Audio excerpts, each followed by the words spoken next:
Lisa Bennett here, Workforce Millionaire. You are at the Truth About Love and Money Summit.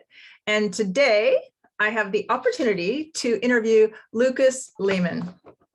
Lucas Roy Lehman speaks and leads trainings on prosperity and personal power all over the US, Sweden, and Canada. He is a certified sexuality educator, a certified neurotransformational coach, the brain science of coaching and positive change, and author of the Amazon bestseller, 7 Principles of Sex, Money, and Power. With over 30 years as an entrepreneur and 15 years as a coaching professional, Lucas has worked with hundreds of clients to shift their old patterns, break through their upper limits, and achieve both financial success and emotional fulfillment. Lucas, welcome. Thanks for having me. I'm super excited to be here. I am glad you agreed. You and I have touched each other in a number of different ways in this county because we live in a very small place. Yeah. And I was actually recommended to you by a friend, and I am a little aware of the coaching that you have been doing for years. And today we are going to talk a bit about sex, money, and power. And I'm interested to know what direction this is going to take. So I am here. Where would you like to start? Well, I guess where I want to focus is on maybe the difference between money and prosperity, because I think that's what causes people a lot of problems in their lives and why there's never enough money in a way. Okay, money and prosperity. So my premise is most people, when they think prosperity, they think money. If only I had $1 million or $2 million or something, then I would be prosperous. And my premise is that prosperity is actually a feeling, and it's actually comes from a combined, what I call true prosperity, which is 8 aspects. So one of them is financial prosperity, but then there's also what I call emotional prosperity, mental prosperity, physical prosperity, sexual prosperity, spiritual prosperity, social prosperity, and creative prosperity. And so if you think of your being as kind of like an 8-faceted balloon, if you will, people focus on got to make more money, got to make more money, got to make more money. And it's kind of like trying to stretch just one part of the balloon, and usually to the detriment of the other parts of the balloon. And so what I look at is how all of these aspects of prosperity work with each other so that the whole balloon expands. And then the most important thing is the feeling of prosperity, because it doesn't matter how much money you have if you don't feel prosperous, and we can talk about what those feelings are. What's the point? Okay. Do you primarily work with women or men or both? Both. Okay. And do they tend to be prosperous in their work lives and they're looking for something deeper and more? Oftentimes it's also that most of the people that I work with tend to be entrepreneurs. And so oftentimes they are looking to grow their businesses.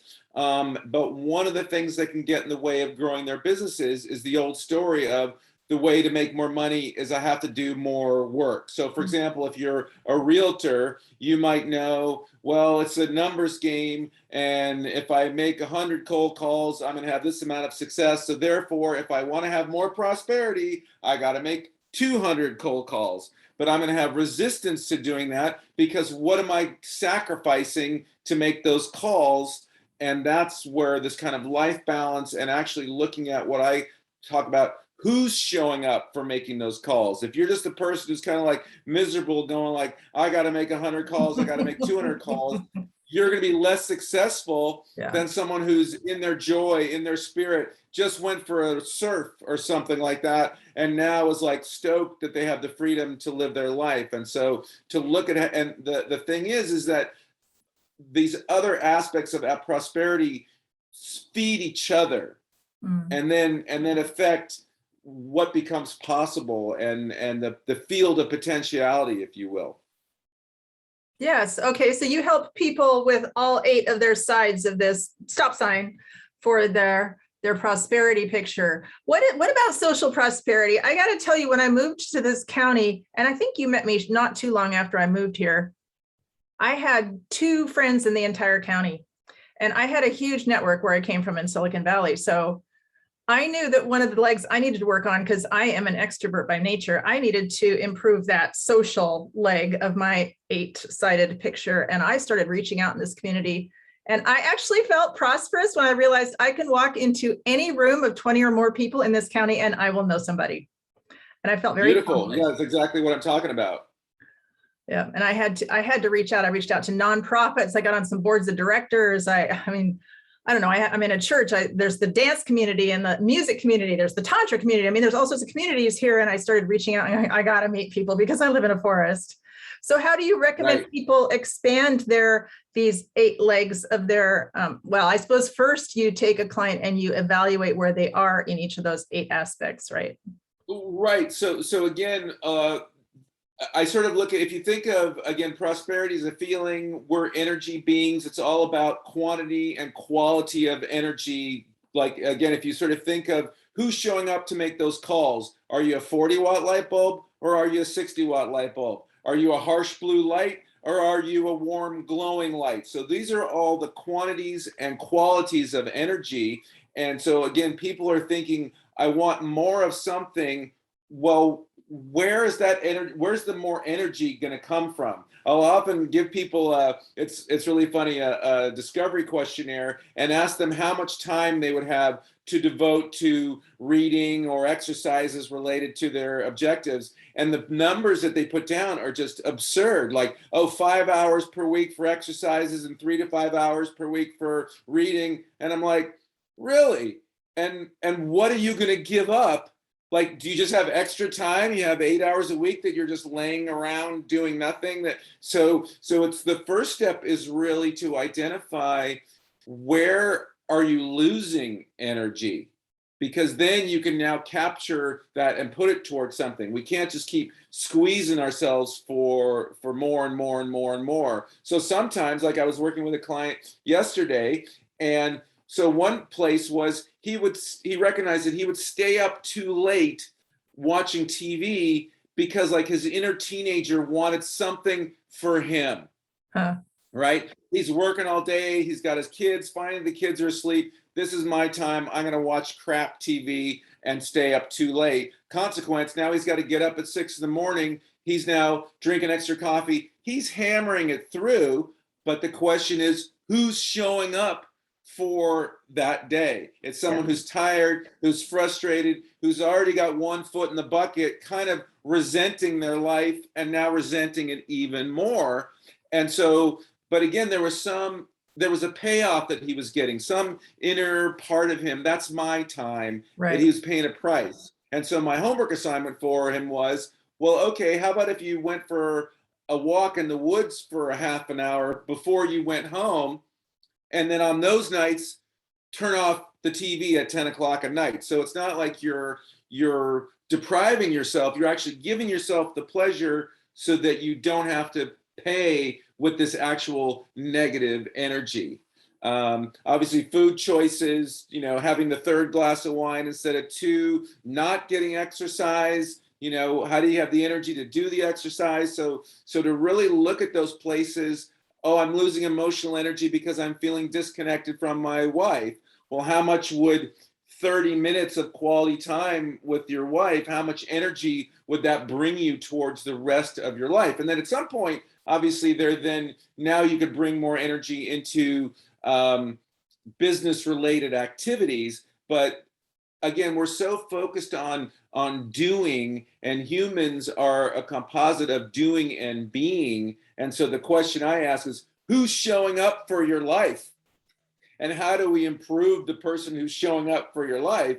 Because that's going to have different results, higher closure rates, more enjoyment of the process, et cetera, et cetera. I get it. Yeah, I totally get it. I was pretty stiff and full of, I forget the name of it, the stress hormone when I was in high tech, and someone asked me to go to a yoga class that they had just started there.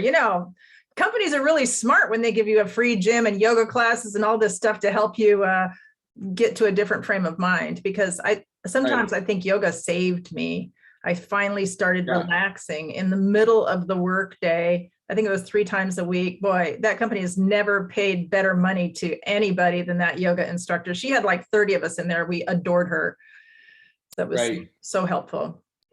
Well, and it really speaks to what was the Japanese study that they did recently, where they had the people cut back from a 5-day work week to a 4-day work week, and they actually got more accomplished in less time. So again, who was showing up was people who were grateful, they were connected, they were joyful with their lives, and so then they were more engaged in the time that they were working, or maybe they felt like, wow, my company really is taking care of me. I'm really going to engage, rather than how much time is being wasted in those 40 hours. I can get more done in 32 hours if, otherwise, like I remember when I, worked for people and I would get things done, like the person before me, like, wow, you finished that, in 4 hours, what the other person took them all day. I'm like, oh, great. So that means I get to go home now, right? Or you're going to double my pay? No, we're just going to give you twice as much work. Oh, I guess I'll start working slower then, Yeah, that's the reward. And so the thing is we become our own internal boss in that way, and start treating ourselves that same way of like, here's what you should do, to earn your time off, or whatever. And so then that becomes a discouragement to actually, well, if I work more, if I make more money, there's going to be a cost to that. Yeah. So it creates limiting beliefs. Like I know in my world, I watched my dad work 6 days a week for 65 years for him to be successful. Wow. Well, that didn't look like success to me. He was never around to actually enjoy his life. Or you probably, or his kids. Right? Oh, for sure. Oh yeah, we won't go into my wound. Yeah, that was status quo back then, Lucas. I mean, all the men in the society bought into that as the status quo back then. But yeah, I'm sure. One of the other speakers on the summit wrote this beautiful story about his father, who was at end of life, and how his life had been expecting something that came from the movies and finding nothing like it at all. So yes, there can be a lot of disappointment. How can we figure out if we are short in one of the legs of our 8-sided balloon here?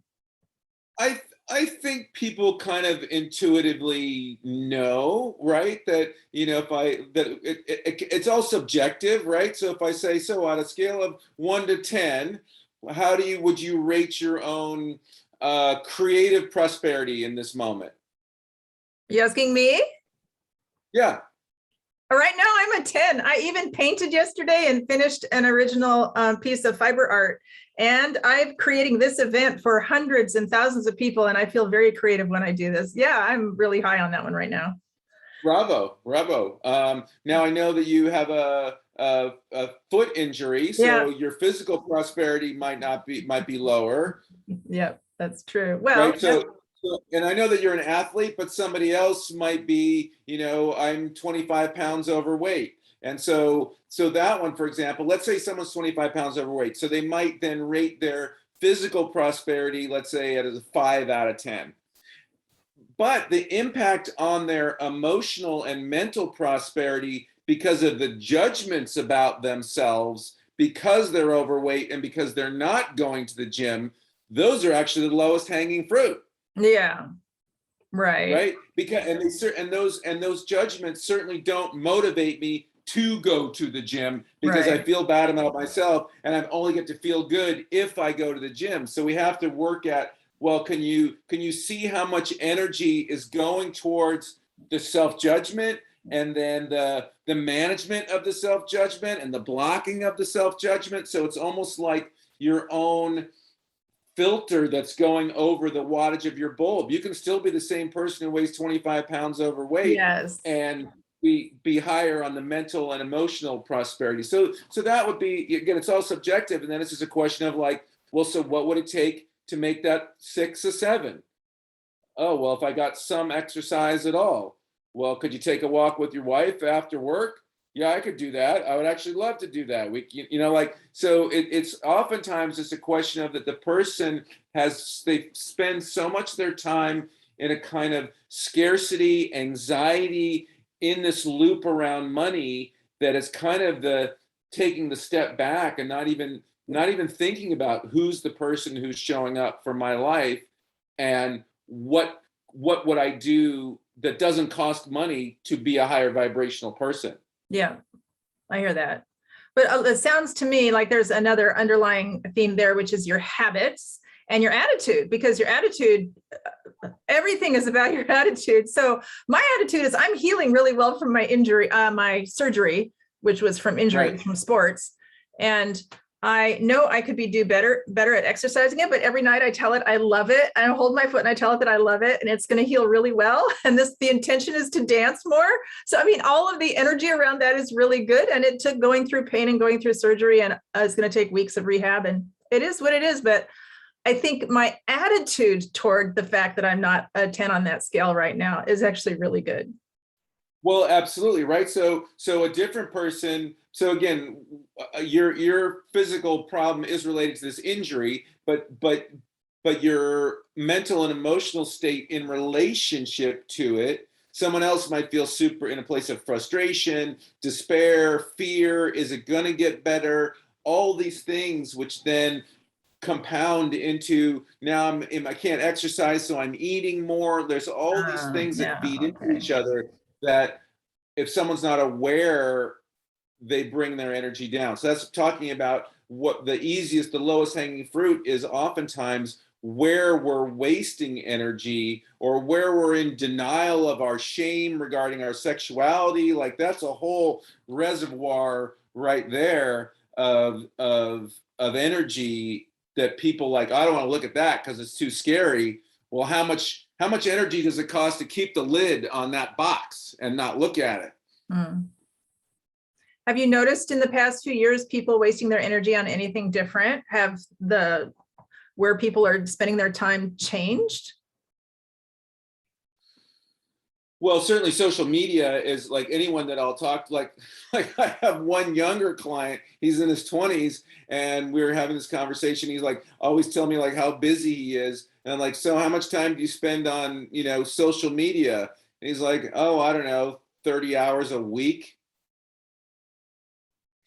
That's a lot, yeah. 30 hours a week, right? So and then the question is, at what point does that engagement with social media start being aside from a time suck? At what point does it actually start energetically making you feel crappier and crappier and crappier about yourself? Because what's happening is people compare their lives to what they think other people's lives are. This goes back to my parents' generation of the Joneses who were driving the Cadillac across the street, and did they have a better life because they went to the lake house on vacation, right? So that's always been in human nature, and we lose a lot of energy in comparison and in envy, and social media just takes that to the next degree. So again, how much time is going down that's the biggest shift, right? That, and especially with COVID, I got nothing to do. For me, it's I get sucked into my news feed.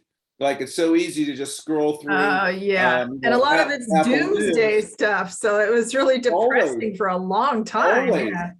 Always, yeah. And it's mostly talking heads talking about speculation about what may or may not happen. And at the end of the day, you just feel like, wow, nothing's happening slowly. It just sucks. Climate change, we're doomed. Like that's naturally and what I'm taking in my eye holes, into my brain, into the energy. Nothing tells me it's a wonderful world. Love, peace, joy, nature, etc. Yeah, I had to. And again, I had to stop watching the news. I had to stop watching the news, and I had to stop watching the statistics on COVID-19 because I was actually tracking them for, I forget, like 3 months, and I would post on my. I'm good at numbers. I mean, obviously, right? So I posted the latest for about 5 countries on Twitter for maybe 3 months. I decided, what, Lisa, this is a loser. You don't want to sink your time doing this for the next year or two. And they can find this data other places. I just stopped. I stopped tracking the numbers for COVID-19, and I felt a lot happier. Right. And that's what we're talking about, that it's who's showing up for your life and what are the thoughts that you're thinking about. And that depends on what radio station are you putting on? What's the default radio station that plays in your head from childhood?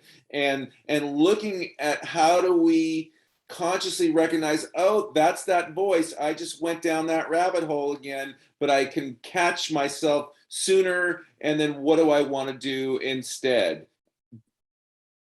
And be kind to ourselves, right? Like I remember saying to myself one time, so I have a housemate, and like he would come back and like, oh, I'm so stupid, I forgot my laptop. And I would say, oh, you mean you're so smart that you remembered your laptop? Right, but what's the difference of his reality and his relationship to himself for the 1, 2, or 5 minutes that he's in that story? Yeah. And then how does that affect all the other things that happens? Yeah. Is he at Starbucks as the guy who's so smart because he remembered his laptop? Or is he the guy at Starbucks who's so stupid because he forgot his laptop? And then how does he then engage with other people? And how does that vibration ripple out into the possibilities in the world that he's living in? Yeah. And I can see where social media exacerbates that, because Twitter, for example, can be a real dumpster fire. I mean, there are people in there just tweeting out, my day is already crappy. And it's like 8 a.m. I thought, wow, like you just set yourself up for a whole day of feeling horrible. That's unfortunate, because your attitude is everything. Yeah. Right. It's over. Someone cut you off on the way to work. There was a traffic jam, and now it's over. If everything doesn't just go perfectly in alignment every step of the way, then that's a problem. That's a very brittle person showing up for life. That's a person whose reserves, or their energy reserves, are so low that if it just doesn't go perfectly, they're now in frustration, anxiety, etc. And that's what's more, because we are bombarded. If everything's a vibration, if you think of what's the music coming from reality towards us, it's death metal music playing on higher and higher volumes all the time. Yeah, so I try not to get sucked in, and I make my effort to be positive in how I approach the world. There are days, I mean, I live in a place that can have fires, floodings, and earthquakes. And this is where I choose to live, Luke. This is one of the most beautiful places in the world, and I chose to live here. So every day I'm grateful. Absolutely. And every day I live in the background with the idea that fires, floods, and earthquakes are possible here. And so we're all living in a place that has some risk and some probabilities that could be detrimental. And, we're all living in a pandemic area still.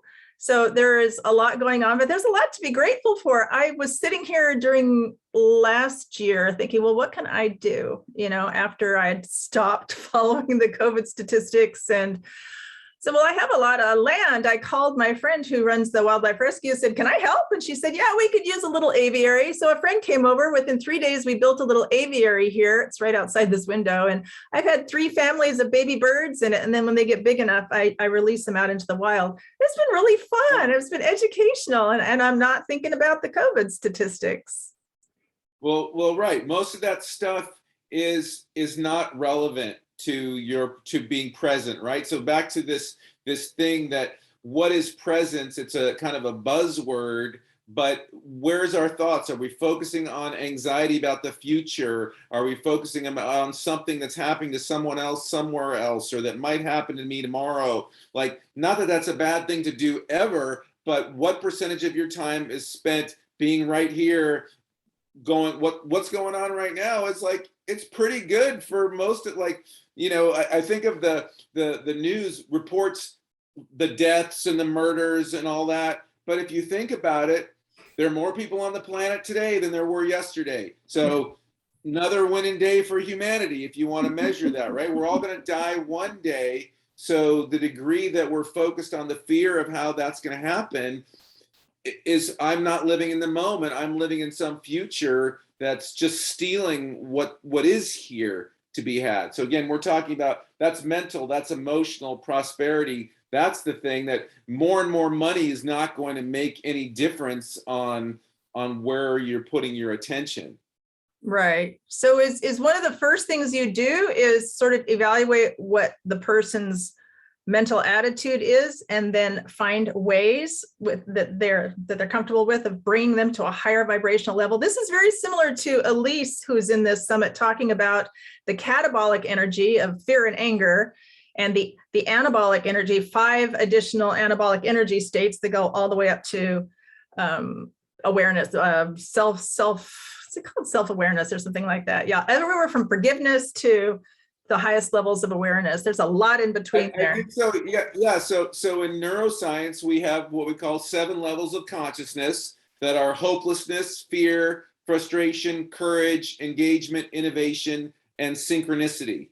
Huh. And so each one of those has a kind of higher frequency, a higher vibration, a higher realm of possibility. They're all normal. Anyone who says, "Oh, I live in synchronicity all the time," that's not possible and not true. But I think it really speaks to, when Albert Einstein says we can't solve our problems with the same thinking that created them. Yes. To me, that's what we're talking about. If I'm in anxiety around money, maybe that anxiety is valid, and maybe it's just a projection. Maybe I don't have the money to pay for rent on the first, and maybe I don't have $12 million in my retirement fund. So whatever story I make up about that. But the point being, who's showing up? In this moment, you're fine.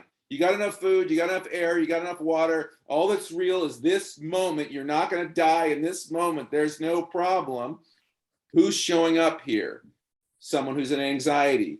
Okay, let's not try to solve your problems from anxiety. How do we shift you above the line? Suddenly, from courage or engagement, I see different possibilities. If I'm feeling broke and I don't have enough money in this moment, what, I'm going to go beg, I guess, on the corner, right? That might be the highest thing I can think of. Whereas if I get myself into a place of like, oh, well, I'm fine right now, here's what's available to me. And so it is a question of problem solving, but the most important problem to solve first is who's here right now, and what does your, and it isn't just a matter of like, I'm just going to say positive affirmations, because that doesn't work, right? If someone's in a place of fear and they're saying, I have plenty of money, I have plenty of money, I have plenty of money. No, you're a person who's in fear who's saying words, right? So there's wisdom in what that anxiety wants the person to hear. So we'll come present to, what are you afraid of? What else is here? Okay, got it. So your fear wants you to know, if you don't solve this problem, you're going to be homeless in 6 months. Got it. Is there anything else here? And so then we give voice to that. It can shut up for a while. Oh, we heard that. Now what else is here? Oh, I'm not just, maybe if once anxiety is what's yelling the loudest, but if I give it voice, oh, well, there's also courage here. There's also faith. There's also my social prosperity. I can call my friend. Like there's becomes other resources available when I'm not coming from an anxiety place. So it's really about learning, again, the sort of 8-faceted blueprint owner's manual to who's showing up for my life. And from that place, what's the most effective use of my intention and my energy? Where am I losing energy? Oh, if I was only fix that leak over there, that will only take me 2 minutes. Like, did you ever have that project that was annoying you and would only take 5 minutes to fix, but for some reason, like it took you 3 weeks to get to it, and you're like, why didn't I do this 3 weeks ago? Yeah, of course. You know what I'm talking about? Yeah. Right. So what was the cost of those 3 weeks for not spending 5 minutes to fix that dripping faucet? A lot of mental energy. Yeah, a lot of my psychic energy went, because it's sitting there percolating in the back of my head because it hasn't been done, right? Right. With a voice that says, I should. Right. And that's a very negative, punishing voice that I'm not doing it. I should do it. Therefore, there's something wrong with me. So shame starts coming in. Like it becomes this big, whereas like, oh, I just took care of it. Suddenly there's all this extra energy that Mhm. becomes available to flow through me. I don't have to make it all happen myself, is the other thing that starts to happen, right? That when we start getting into those higher vibrations, I just show up present, curious, and alive, and things come, I get to say yes to things, right? Suddenly there's more possibilities. I also say no to things that, like, yeah, I'm not going to take that. I don't Mhm. need the extra shift at Starbucks, thank you very much, or whatever. There's an energy that's particularly difficult for me to help people get out of. I don't know if you can talk to this, but it's the victim energy. Oh, well, this, like, the world is against me, has been against me for a long time. This is a really old story in their minds and in their lives about that they were victimized at a very young age. They're still being victims. They can't get out of it because they've put themselves in a victim box. Right. How do you get people out of that one? Yeah. That's a tough one, because those people aren't my clients, right? That there really has to be, to make change in our lives, there has to be the responsibility of either I created this situation to learn from it, or that happened to me, what am I going to do now? But ultimately, at the end of the day, who's showing up for your life? If you're showing up as a victim, well, you'll probably get more victim stuff happening to you. How's that working for you? That they're really, those people, if they're not willing to take responsibility, that yep, you're right, you are totally justified in being right, you're a victim, congratulations. But the question is, and I'll say this sometimes with the language, like, up until now I've been a victim, Yeah. and now I choose this. Like, are you ready to move into that place? And if they're not, then I can't help them, right? Because we can't pull people up the ladder. They have to recognize, Yes. oh, there's a ladder and someone else has something that I don't have. Yeah. I don't know what it is, but if I'm right, then I know everything already. And that's the ironic thing, is, to me, it's, Albert Einstein would be the first to say that he doesn't know anything. And it's almost like the more you get up higher resonances of consciousness, the more you are willing to stand in the not knowing. And the more below the line you are, the more certain you are that you're right. Interesting. Congratulations. You Interesting. are right. And you will keep proving yourself right for the end of time. Interesting. Because that's what The interview we had with H.J. Thomas, the 3 points he gave us were, because a lot of people stand in their own way because they say, I already know that. Yeah, I already know that. And he says, okay, so you already know it. So have you implemented it? right. And have you measured it? And do your measurements show that you're actually good at it? It's like, if Right. those 3 things are true, then yeah, okay, you got it. But if that's not what you're doing right now, just having something intellectually is not the same as implementing it in your life. Right. That's, again, that's the trick of the ego, that likes to keep us comfortable where we are. Even if I don't like it, I'm in my domain of competence, if you will. I'm certain that this is what's going to happen. Yep, I'm right again. Right. There's something very comforting in a certain way about that. Whereas to move higher up is really all about the not knowing, and that's scary. And to reframe your relationship to the unknown, to me, that's the ultimate confidence. There are 2 types of confidence. There's the confidence that comes from experience. I've done this a million times, I've seen it a bunch of times, I know. And that's like the person who gets 37 PhDs and all that so they can feel competent. It's actually coming from an anxiety place, in a way, right? Versus the confidence that comes from curious awareness, presence, trust.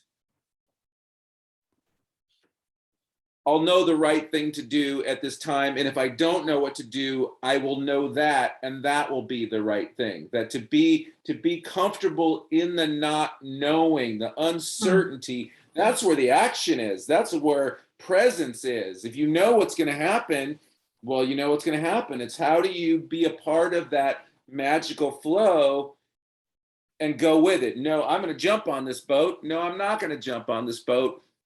And then knowing that whatever happens, you'll roll with it. That's where life is. That's the true confidence. That's presence, and that's priceless. Beautiful. And so you help your clients get to a place of presence. Ultimately, yeah. And then from that place, what's your intention? Right? So now if I'm present, what feeling do I want to have more of, in a way? Like, in my book, I talk about the difference between needs and wants and desires, and people often use those words interchangeably, which is part of the problem. So needs are, shelter, food, love, like they're pretty basic. Right. Wants are, oh, I'm lacking something. If I got that, I would be happier. But oftentimes people interchange the words and create suffering. Because if you don't get your needs met, you'll suffer. If I use the word need when it's something that I want, I'm actually creating the feeling of suffering in myself, when it's just, I need to go to the movies tonight. Well, no, you don't. You want to go to the movies. And I get that you might be unhappy or uncomfortable, but don't tell yourself that you need to, because then that creates neediness, which is a different thing. And then the difference between wants and desires is, desire is a feeling, want is a thing. So back to the difference, that's the difference between money. I want money, but what's the desire? The desire is really prosperity. Ah, okay.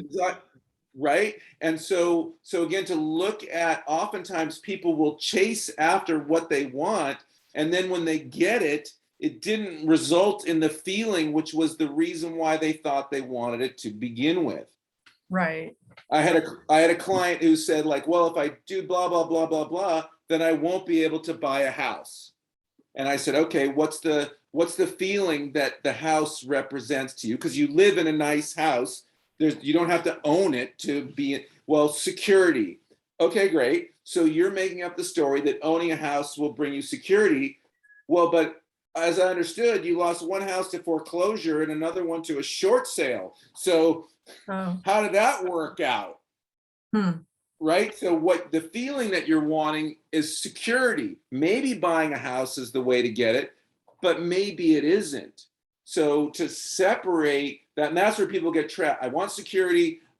Oh, I got to get a house. And now I'm fixated on the house, and I forget what the reason was that I was desiring it to begin with. And I might have other opportunities to create greater security in my life, but I'm looking down the tunnel of, but I got to get a house. I'm never gonna be able to own a house in Santa Cruz or whatever. Yeah, So I heard that a lot. A funny story about this. So I was once flying to Hawaii, and sitting next to me on the plane was a woman who was the paid caretaker for George Harrison's mansion on Maui. Wow. So she was paid to live in George Harrison's house 52 weeks out of the year. Wow. George Harrison owned the house, so he was responsible for taxes, repairs, blah, blah, blah. Maybe he got to visit his house a couple weeks out of the year. Which person is actually experiencing a greater level of prosperity, George Harrison or the caretaker? Well, if that's how she defines prosperity, it depends on how you're defining prosperity, right? Well, she gets to live if she gets paid to live in Hawaii in George Harrison's mansion, that feels pretty prosperous to me. If she is attached to, I have to own a mansion in Hawaii, well, you're going to be working a long time to get there. I'm just suggesting, what's the feeling? Well, what's more magical? I get to live in Hawaii full time and live in this mansion. Right. So again, so what I look to do is change and also the difference between wanting and desiring, in a way, is wanting kind of has a hunting quality to it, and desire has a gardening quality to it. So how do I cultivate my garden? Okay. And how do I look at what is growing here and grow that more? Where do I feel secure? How do I give myself a little more security right now? Well, maybe if I just put an extra $100 in my savings account, that will be going towards expanding my feelings of security. So it's really, again, looking at what are the feelings that I'm trying to have, I want to have less anxiety. Well, what will bring you less anxiety? Okay, a plan. Okay, I want to make $1 million in 10 years. Okay, how do we break that down? And then how do you feel that you are succeeding on that plan as opposed to being in a place of not there for 10 years? Success is a destination as opposed to succeeding is here's all you can do right now in the present moment. Back to bringing in present. If you're going to get there, here's the next little step. Can you be succeeding on that little step? And so again, it changes people's relationship to their life. And Yeah. so then from a place of more joy towards my life, then the things that I'm carrying are lighter. Things are lighter. I attract different people. Like it's just a matter of how do I raise the lightness factor? How do I let go of boulders that I'm carrying in my backpack? If life is a climb up to the top of Mount Everest, how do you lighten your pack then? There you go. Or what's a different metaphor that's not quite so onerous? Yeah.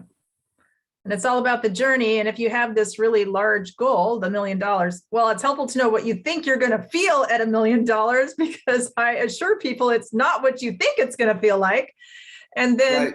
and then on the marks along the way, the little marks along the road when you're hiking, the little rocks that are stacked up, like give yourself a treat, reward yourself Right. for what you've done. Yeah. Right. And I was reading I guess there's this TV show called Succession, which I haven't watched, but it's like about a billionaire family and how they're all, envious and backstabbing and all that sort of stuff. And then there was an article being written by a psychologist who works with like somehow that person became like the expert of being a psychologist to the super rich. Okay. And the super rich are miserable because, right, they think, oh, if only I had $1 billion, then everything would be great. But the problem is now they can't trust anybody because it's all because I'm rich.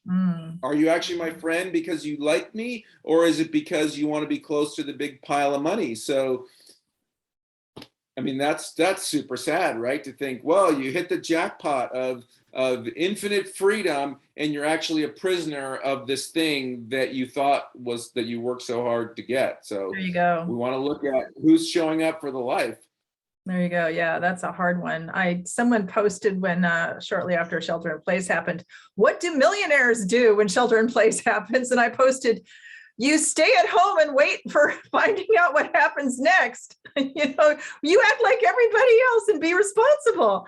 But they thought there would be something magical about having $1 million and being sheltered in place. No, there's not really.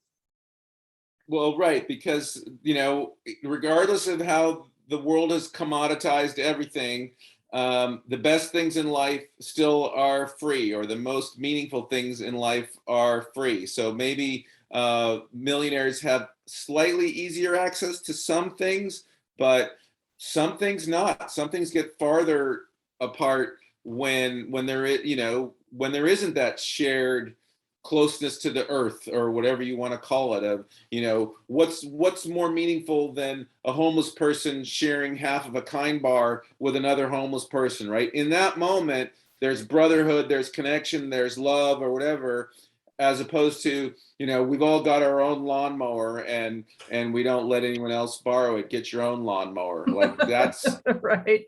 And in fact, get the best lawnmower. Right. So that so you can post on it, Facebook, how great it is mowing your lawn with this great lawnmower. Yeah. Back to the social media again, that warps our distortion of what's actually happening in the world. Well, thank you, Luke, for your perspective on all this. Is there any particular tidbit you'd like to leave with people at the end? It sounds like you have a lot of things that so this actually could be a segue into my free gift.